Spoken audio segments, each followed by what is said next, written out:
Graças e paz, meu irmão e minha irmã da Igreja Presbiteriana em Rio da Prata. Louvado seja o Senhor por sua vida. Amém? Glória a Deus. Você que nos acompanha de forma remota, que a paz de Deus esteja em sua casa.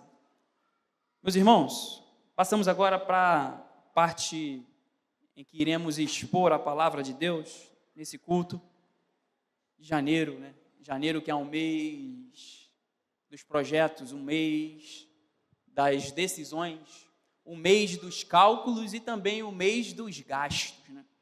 Parece que os gastos não têm fim, mas Deus vai nos dando clareza a respeito de como usar os nossos proventos. Amém? Graças a Deus. Meu irmão, você poderia abrir a sua Bíblia, por gentileza, na carta de Paulo aos Filipenses? O pessoal do som, me parece um pouco que o meu microfone está um pouquinho mais alto do que o normal. Não sei se é. Já que não tem retorno aqui, deve ser o PA mesmo. Aí está devolvendo aqui para mim. Pode abaixar um pouquinho, por gentileza? Se não for atrapalhar. Carta de Paulo aos Filipenses, no capítulo 2. Os irmãos bem sabem que a nossa igreja, esse ano, tem trabalhado o tema propósito de Deus para a nossa vida, para a tua vida, para a minha vida. E é sobre isso que eu gostaria de falar hoje, a respeito do propósito que Deus tem para a nossa vida, o propósito urgente, imediato de Deus para a vida do crente. Antes disso, vamos orar ao Senhor, meus irmãos, porque sabemos nós que essa iluminação de Deus sobre a palavra, não sendo Ele, não é a minha eloquência, não é a forma que eu falo, e nem a forma que você recebe, é a vontade dEle para fazer com que todos nós consigamos compreender aquilo que Ele tem para nos falar. Oremos ao Senhor. Pai de amor, nós queremos Te louvar, meu Senhor Deus. Te agradecer porque aqui na Tua casa estamos, como uma ordenância Tua para Te louvar, Te engrandecer e Te exaltar. Pedimos que o Senhor ilumine, meu Pai amado, a nossa mente, abra os nossos ouvidos espirituais para Te ouvir nessa noite. Esse é o nosso pedido a Ti, Senhor Deus, em nome de Jesus. Amém e amém. Carta de Paulo aos Filipenses, capítulo 2, do versículo 12 ao 18. O desenvolvimento da salvação. Assim, pois, amados meus, como sempre obedecestes, não só na minha presença, porém muito mais agora, na minha ausência. Desenvolvei a vossa salvação com temor e tremor, porque Deus é quem efetua em vós tanto o querer como o realizar, segundo a sua boa vontade. Fazei tudo sem murmurações nem contendas, para que vos torneis irrepreensíveis e sinceros, filhos de Deus inculpáveis no meio de uma geração pervertida e corrupta, na qual resplandeceis como luzeiros no mundo, preservando sempre a palavra da vida, para que no dia de Cristo eu me glorie de que não corri em vão, nem me esforcei inutilmente. Entretanto, meus irmãos, mesmo que seja eu oferecido por libação sobre o sacrifício e serviço da vossa fé, alegro-me, com todos vós me congratulo. Assim, vós também, pela mesma razão, alegrai-vos e congratulai-vos comigo. Meus irmãos, essa é uma palavra do apóstolo Paulo à igreja de Filipos. E os temas que são tratados aqui na igreja de Filipos a respeito daquilo que Paulo tem muita urgência em falar com eles é algo importantíssimo para nós. O escopo da carta, o caminho da carta, o andar da carta, desde o capítulo 1 ao capítulo 4, vai nos revelar que Cristo é a vida daqueles que Ele salvou. Cristo é um modelo que aqueles que Ele salvou devem seguir. Cristo é o alvo que todos nós, crentes em Cristo Jesus, precisamos ser focados. E Cristo também é a força. Porque a despeito de tudo aquilo que a carta vai tratar, a respeito da vida, a respeito do modelo, a respeito do alvo, nós não temos capacidade de seguir se Cristo não for a nossa força.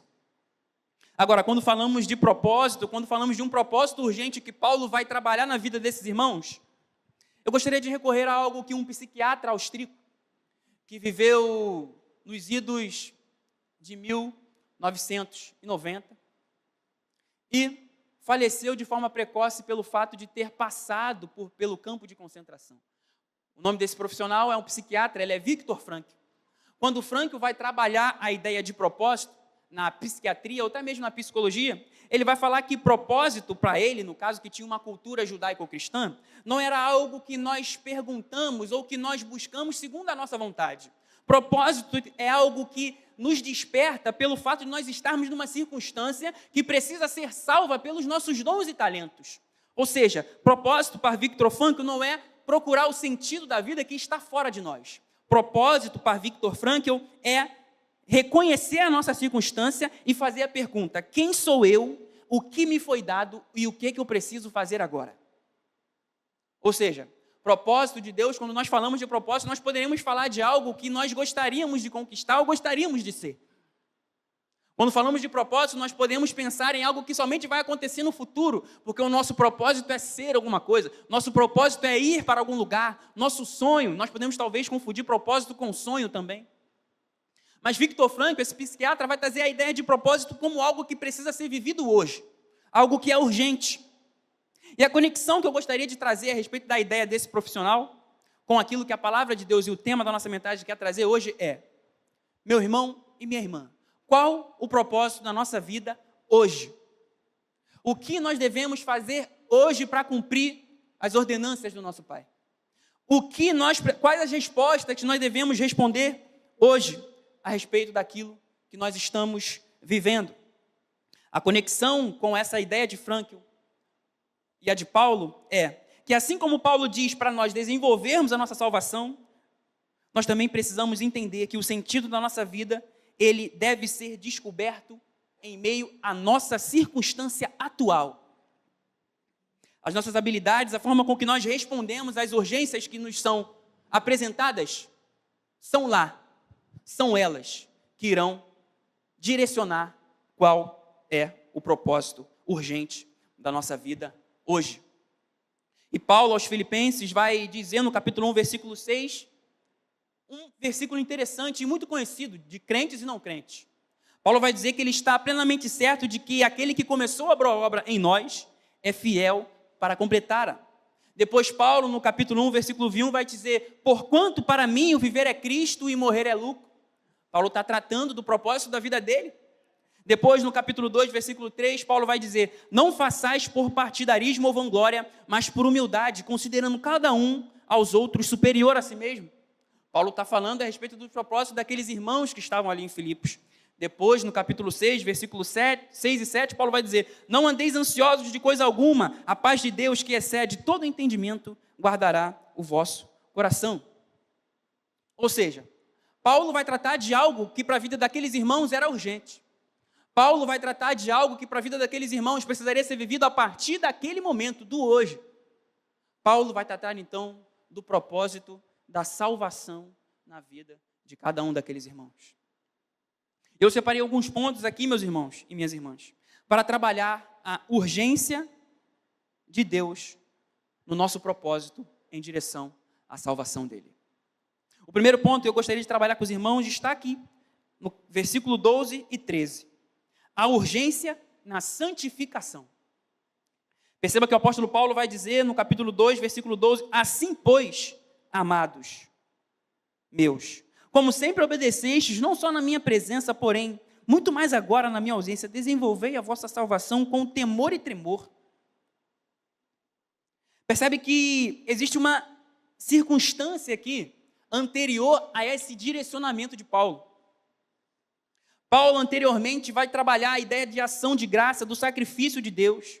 Paulo vai trazer uma exortação fraternal àquela comunidade, para que eles tivessem consciência do sacrifício de Cristo, para que eles vivessem segundo aquilo que Cristo fez por eles. Agora Paulo, distante, os estudiosos certos de que Paulo estava em uma prisão, envia essa carta a Filipenses, aos irmãos de Filipos, para dar algumas orientações a respeito de como eles deveriam viver segundo o propósito da salvação. E aquilo que Paulo vai tratar de pronto, após ter revelado para eles que a vida é em Cristo, o modelo da nossa vida é Cristo, e o alvo da nossa vida também é Cristo, ele vai dizer que precisam eles desenvolver isso que eles receberam como um propósito de Deus. Mas a palavra que é utilizada por Paulo no grego é interessante, porque o verbo aqui não significa trabalhar para conseguir algo. Quando nós falamos de desenvolver alguma coisa, desenvolver alguma ideia, desenvolver algum projeto, nós podemos pensar que, a princípio, a responsabilidade é toda nossa. É bem verdade, se eu quero desenvolver alguma coisa, eu tenho responsabilidade de fazer aquilo ali acontecer. Mas a palavra no grego utilizada aqui não dá a ideia de que nós fazemos isso acontecer. É uma palavra que significa extrair ou cultivar.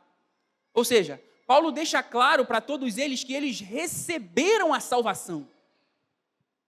Eles têm um propósito agora, precisa ser propósito na vida de cada um desses irmãos que receberam a salvação, desenvolver essa salvação. Mas esse desenvolvimento não é algo que parte deles, é algo que parte do próprio Senhor. Paulo está dizendo então aqui no grego algo que fica mais próximo do cultivar a salvação. Ou seja, é bem verdade que eu e você somos salvos em Cristo Jesus.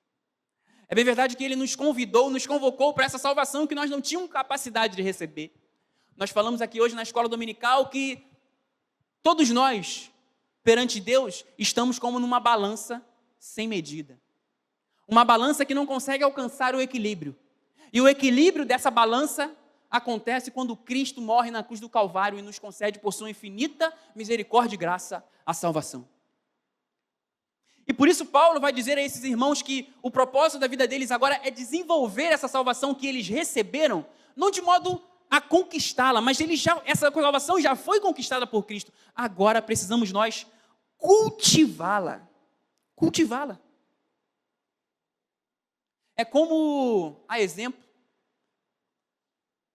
um dono de uma mina de ouro.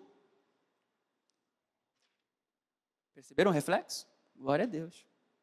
O dono de uma mina de ouro. Ele tem aquela mina de ouro, mas agora ele precisa trabalhar para extrair tudo aquilo que tem de melhor ali naquela mina de ouro. É isso que Paulo está dizendo, meu irmão, minha irmã.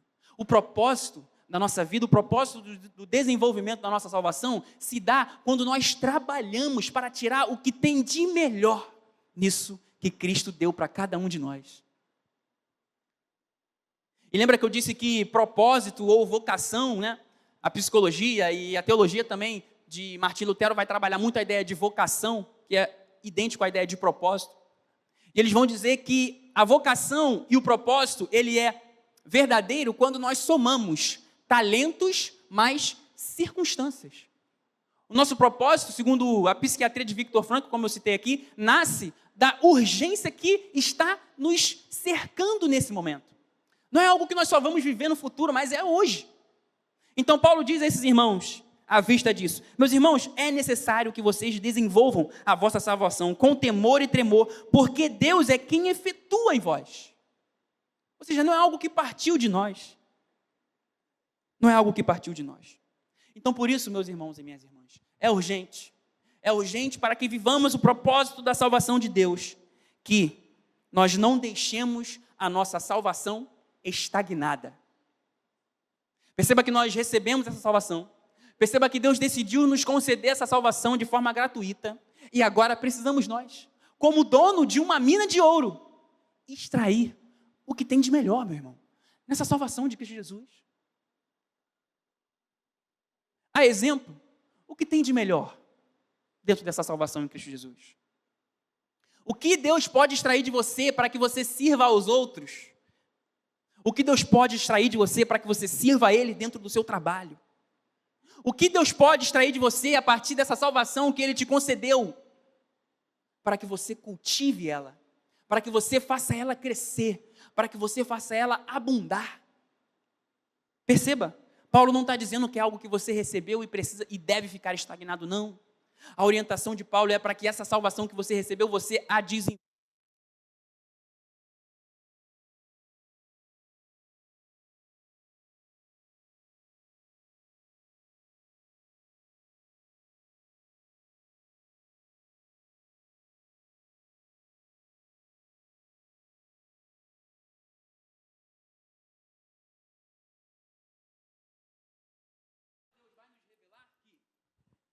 Alô?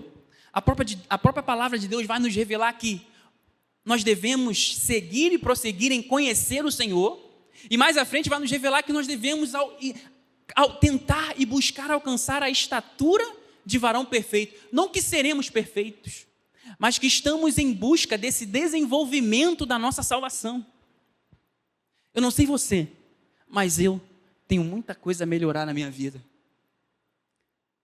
Eu tenho muita coisa a desenvolver na minha vida. Eu tenho muita coisa a cultivar na minha vida. E eu sei que pelo poder de Deus, não meu, Deus tem muita coisa a extrair de mim e de você. Eu tenho certeza disso, meu irmão e minha irmã. Você é como uma mina de ouro para Deus. Essa palavra não é coach. Essa palavra não é para afagar o teu ego. Essa palavra é para te dar a consciência de que Deus quer usar você para a honra e glória dele. E por isso ele tem muitas coisas a extrair de dentro de você, porque você recebeu a salvação dele. E é isso que Paulo vai trabalhar. A ideia da urgência, a ideia do temor, a ideia da consciência de que isso que nós recebemos, nós não devemos seguir por medo ou por terror, mas por uma reverência profunda. A palavra tremor é a ideia de trazer a nós reverência. É a seriedade no trabalho, é a seriedade no desenvolvimento. Agora, partindo para o versículo 13, Paulo vai trabalhar uma palavra interessante, que no grego também nos dá uma ideia de que não é por nós, mas é por ele. O versículo 13 vai dizer assim: porque Deus é quem efetua em vós tanto o querer como o realizar. Perceba, meu irmão, essa salvação agora que nós recebemos do Senhor, essa salvação agora que nós já tomamos posse pela misericórdia e graça de Deus, essa salvação agora que nós devemos desenvolver, Paulo dá a seguinte orientação: que vocês façam, no grego ele está dizendo assim, que vocês façam com energia. A palavra efetuar no grego é energon. Mas essa energia, ela não é uma energia produzida por nós mesmos. Nós não temos capacidade de produzir, nem a energia de fazer a gente querer buscar o Senhor. Olha que interessante.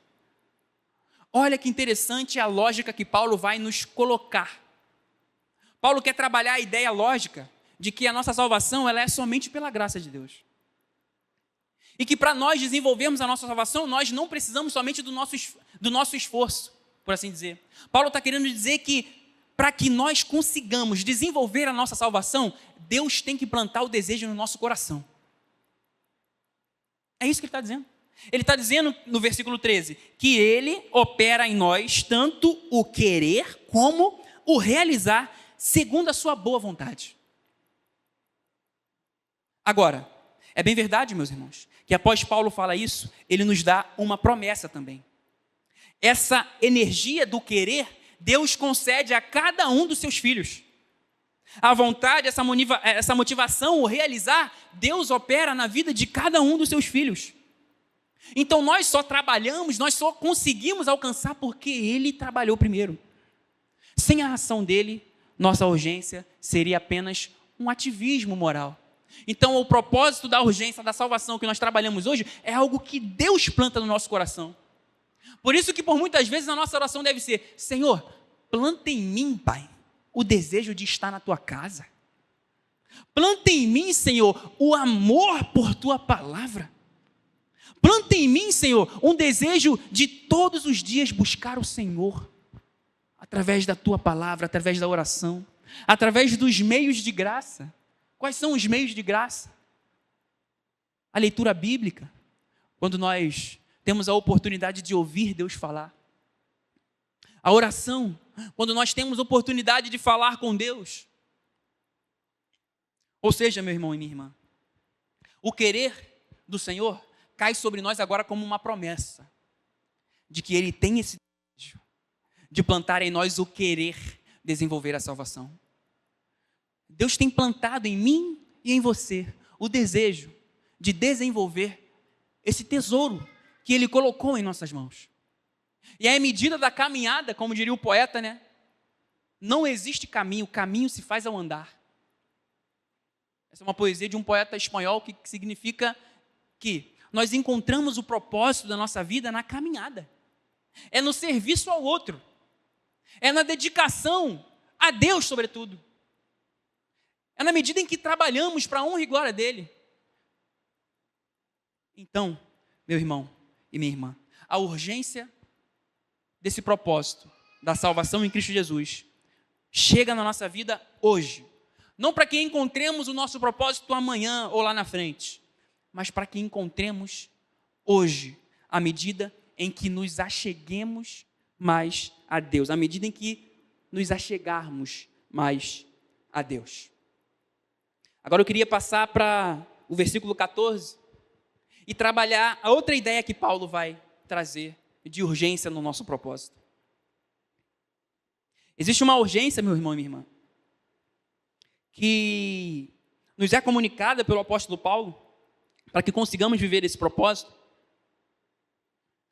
E Paulo vai trabalhar isso em duas lógicas. Primeiro, ele trabalha a parte interior desse desenvolvimento da salvação. Paulo disse que devemos nós nos entregar a Deus. Paulo disse que devemos nós reconhecer que Deus é um modelo das nossas ações.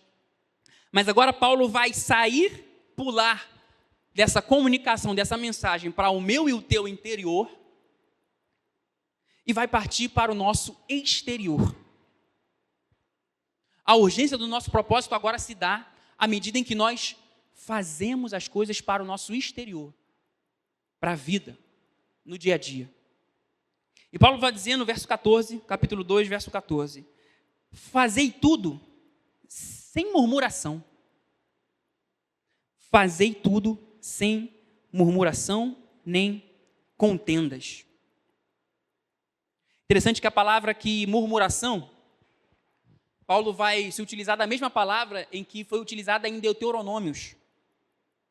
Quando o povo de Israel, no Antigo Testamento, o povo de Israel no Egito, decide murmurar para com Deus, por conta da sua circunstância, que foi ter saído do cativeiro egípcio e atravessar o deserto.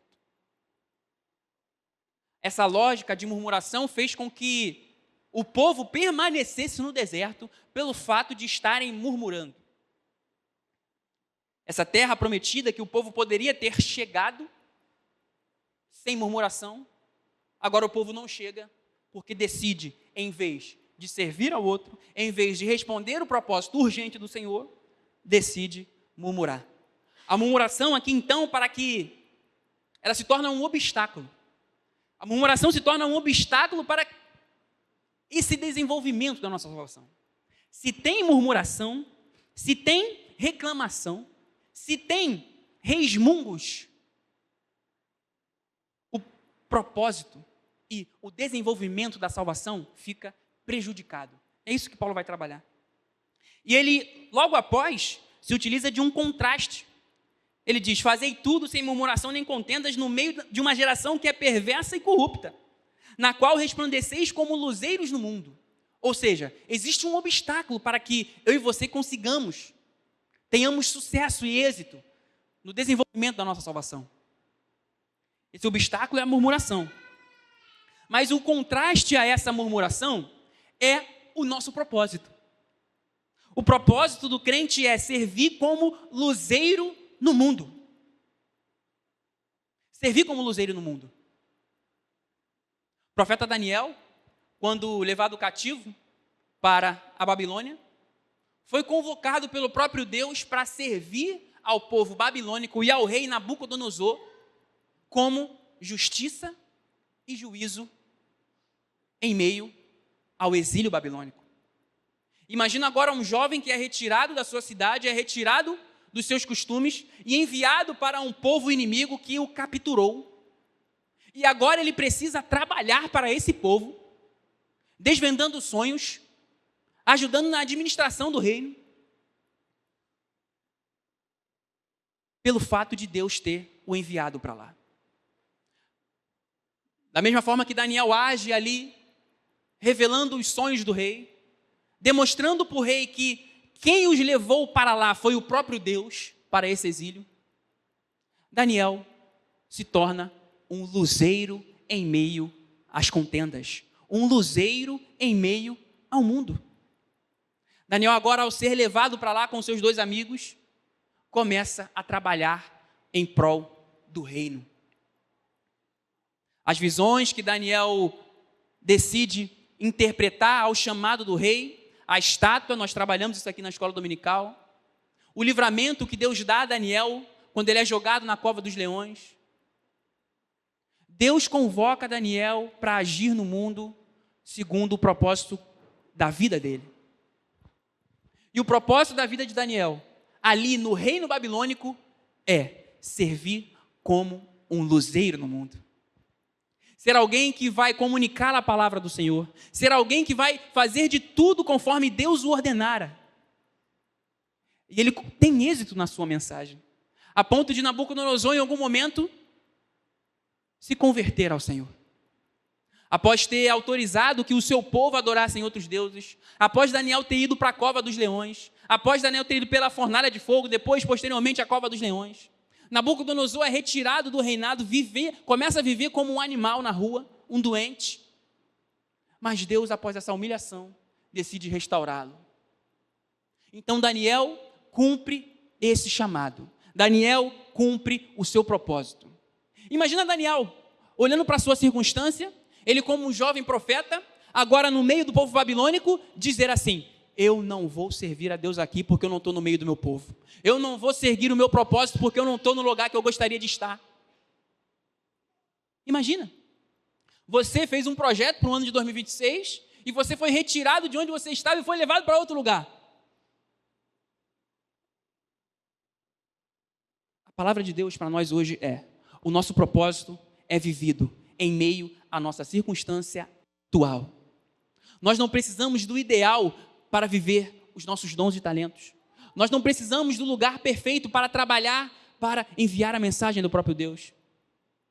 Esse exemplo que eu dei do psiquiatra, Viktor Frankl foi um psiquiatra um psiquiatra de sucesso, que poderia ter fugido da Alemanha nazista, mas ele decide permanecer na Alemanha para tratar os seus pacientes.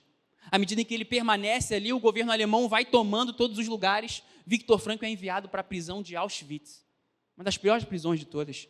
Perdeu sua esposa, perdeu sua família, perdeu seus filhos, mas ele sai de lá com vida. Ele escreve diversos livros. E no que se diz respeito ao propósito, Viktor Frankl vai dizer que nós precisamos salvar a nossa circunstância segundo os talentos e aptidões que Deus nos deu, independentemente de onde estivermos. Nós não podemos dizer não para o Senhor quando Ele nos convoca para viver o nosso propósito em meio a uma circunstância difícil. Nós não podemos dizer não ao Senhor quando Ele nos chama, porque aquele que chama, assim como chamar a Josué, é aquele que capacita. E aquele que capacita é aquele que garante. Aquele que garante faz mais, como fizera com Daniel. Deixa claro para Daniel que tudo aquilo que Daniel está operando, ao revelar os sonhos do rei, ao ser liberto, ao ser colocado em uma posição de respeito, está acontecendo porque Deus está com a sua mão poderosa cuidando dos seus filhos, mesmo em meio a um exílio babilônico.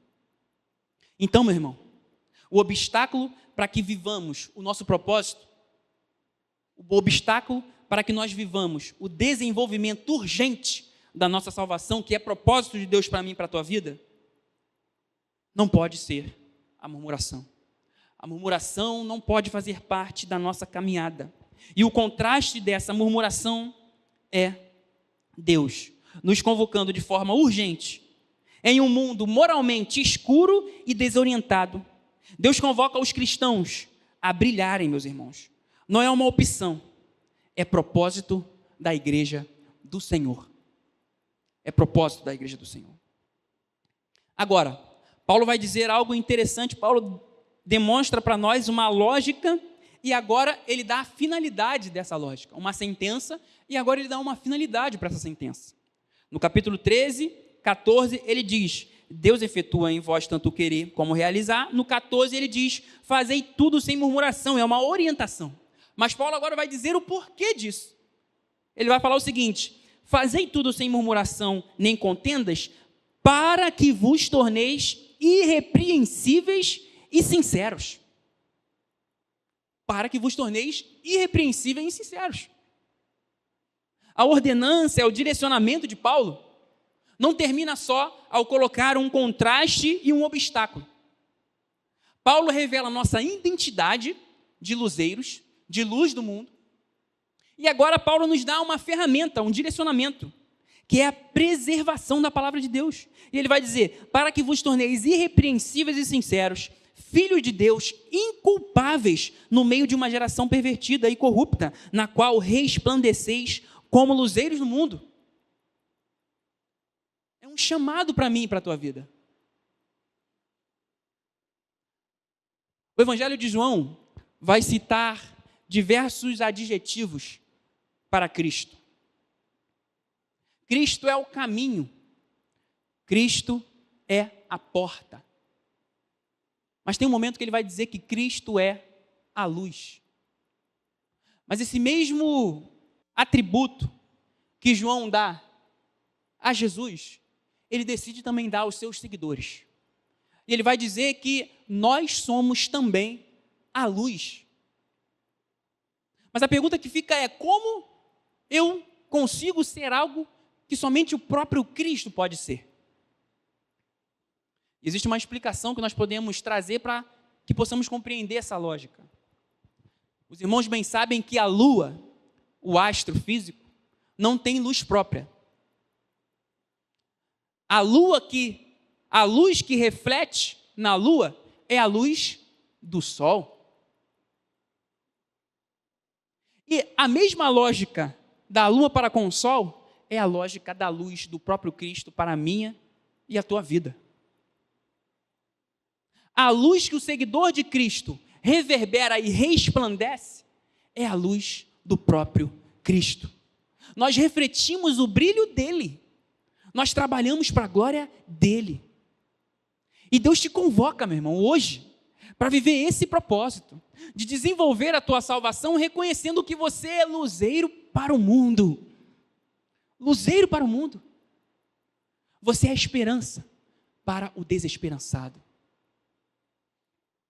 Você pode ser amor para a vida daquele que falta amor. Você tem, por muitas vezes, a palavra da saída para aquele que está sem saída. Deus te convoca hoje, meu irmão, para viver o propósito de Deus. Deus não vai te convocar amanhã: ah não, preciso me preparar, eu preciso isso, eu preciso daquilo, para depois eu pensar em agir, servir para Deus. Não, a palavra é hoje. O propósito da salvação, o desenvolvimento da salvação se dá a partir de hoje. A partir do momento que você é chamado de Deus. A partir do momento que você reconhece que foi Deus que te convocou para essa maravilhosa missão. Missão essa que você não consegue exercer com a tua força. Essa é, sobretudo, a garantia da nossa vitória.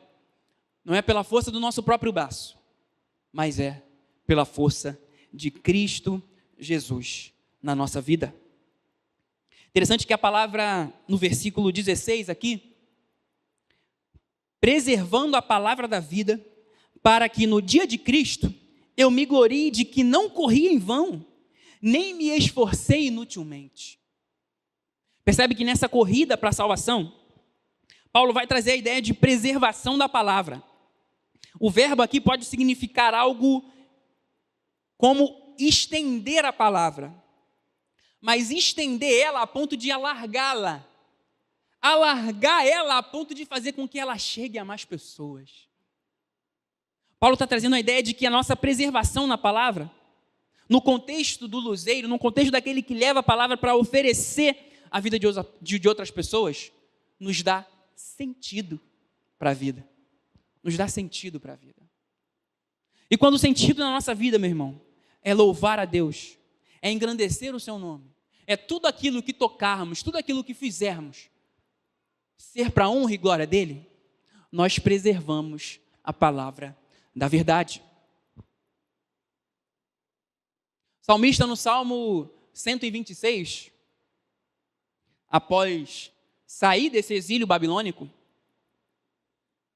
e retornar para a cidade de Jerusalém, não sabemos se o salmista no Salmo 126 é Neemias, que retornou para Jerusalém para reorganizar o culto ao Senhor após o exílio babilônico, ou se é o próprio Esdras, que retornou para restabelecer os muros. Mas uma coisa o salmista faz. Quando ele retorna para Jerusalém, eu falei o contrário, né? Eu falei o contrário, é Esdras, muro e Neemias, culto. Quando o salmista retorna, ele encontra uma dificuldade para viver esse propósito na vida dele. Porque o povo que estava ali não queria que o povo que cativo estava na Babilônia retornasse para Jerusalém. Mas quando o salmista retorna, algo milagroso acontece. O salmista vai dizer que ele engrandece ao Senhor, a sua boca se enche de louvor pelos feitos que o Senhor tinha realizado. Tudo aquilo ali parecia um sonho. E no verso 2 o salmista vai dizer que então entre as nações se dizia: grandes coisas o Senhor tem feito por eles. Ou seja, é um reconhecimento do salmista. Eu trabalhei aqui hoje isso de manhã também. É um reconhecimento daquelas pessoas que estão ao redor dos seguidores de Deus, do povo de Deus, reconhecendo os feitos do Senhor na vida do povo de Deus. Então, meu irmão, minha irmã, o fato de você louvar as suas vitórias a Deus, o fato de você reconhecer que tudo aquilo que acontece na sua vida é para a honra e glória do Senhor, já é o prosseguir na missão de levar o evangelho para o mundo. Já é você ouvir e atentamente responder ao chamado de comunicar a verdade do evangelho para a nação.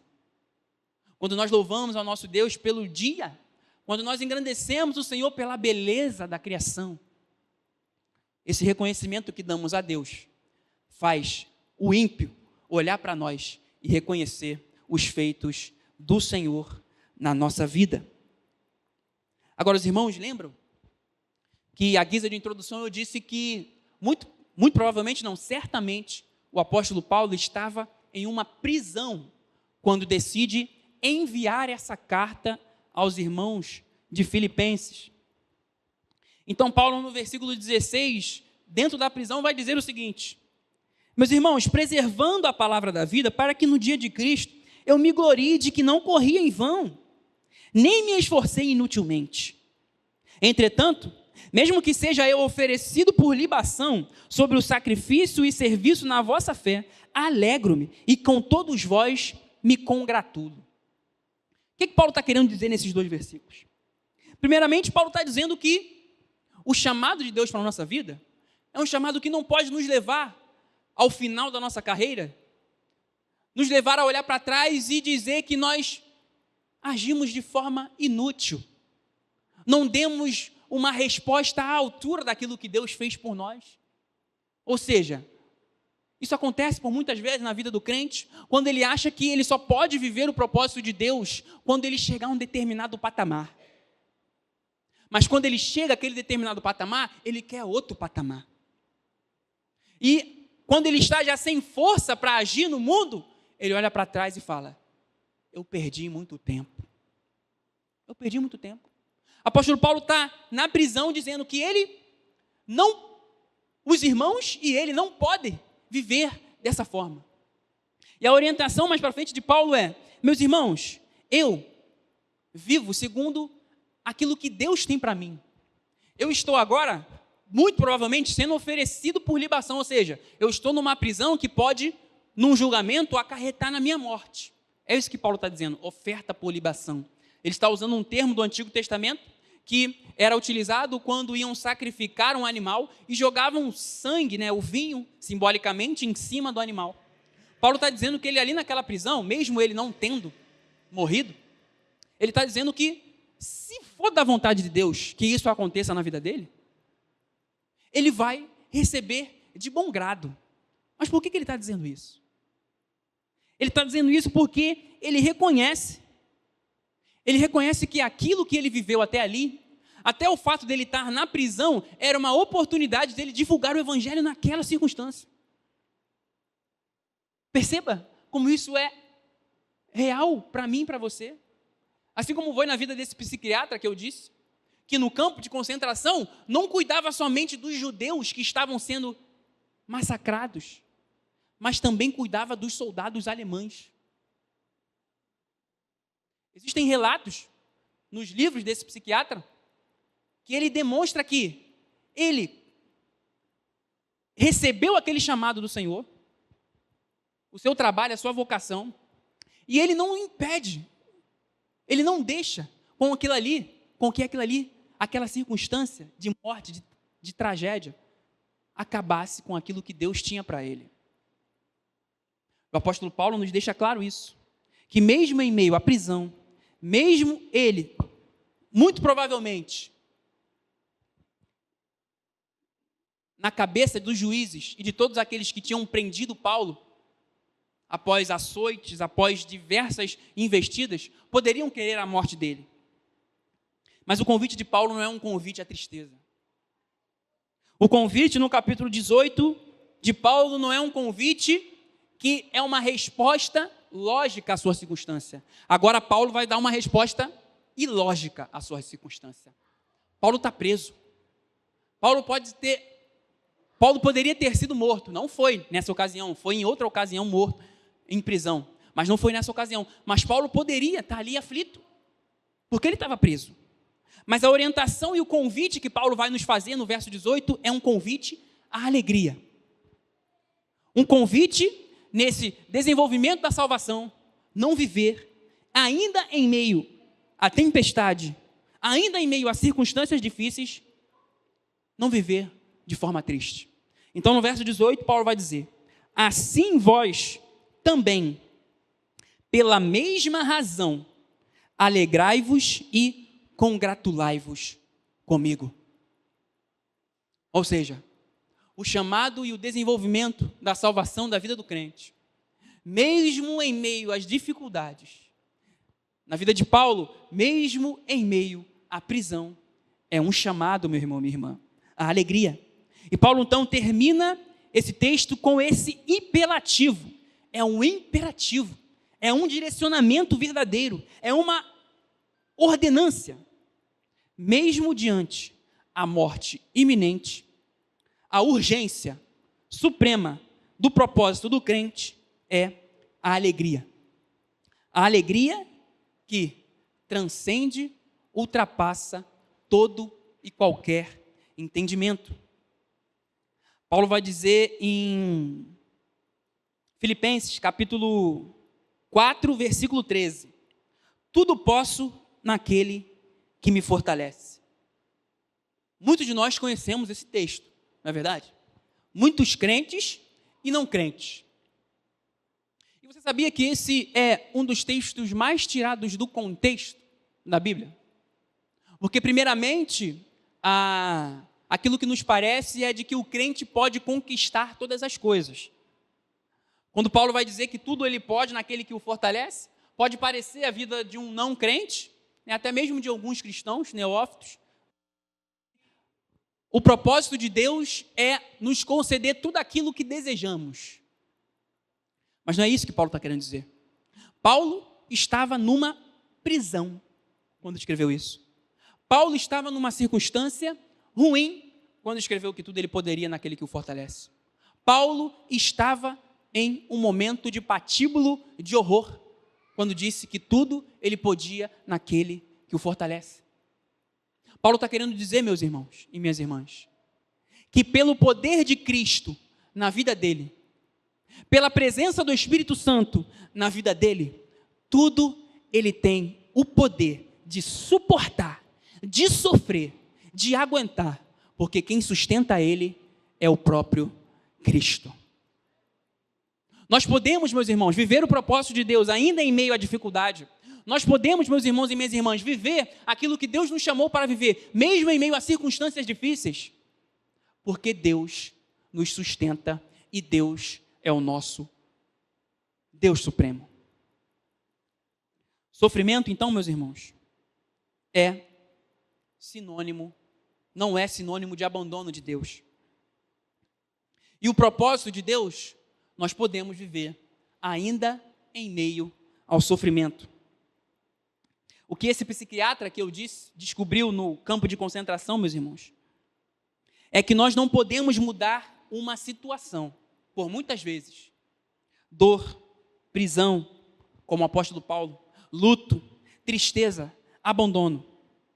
Mas o desafio de viver a salvação, o desafio de viver o propósito de Deus é mudar a nós mesmos em meio a essas circunstâncias difíceis. O propósito da nossa vida, muitas vezes, é simplesmente manter a dignidade e a...